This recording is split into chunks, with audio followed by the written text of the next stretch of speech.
Magandang buhay mga katropa, for today's video.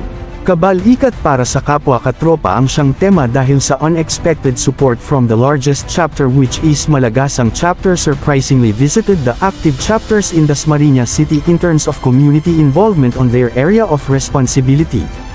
Ang Mabuhay City Chapter ng Kabalikatnet International Association Incorporated in Paliparan 3 ay nag-start na ng kanilang duty in their Holy Week, Ligtas Summer Vacation 2025. Full force ang mga katropang kabal-ikat ng Mabuhay City Chapter at sinuprisa sila ng isang pagbisita ng ating chapter at mga bases mula sa Malagasang Chapter headed by Sir Joel Baldelobar at ang mga chapter officers and members nito.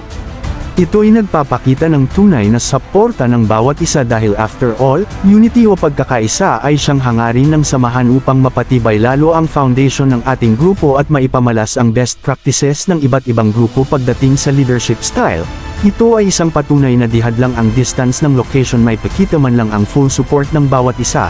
Tunay nga kamangha-mangha dahil hindi inaakala ng Mabuhay City Chapter na sila ay bibisitahin ng super busy din na grupo gaya ng Malagasang Chapter. Mabuhay ang kabal-ikat at ang mga katropang walang sawang gumagawa ng tama para sa kapwa, sa pamayanan at sa pamahalaan.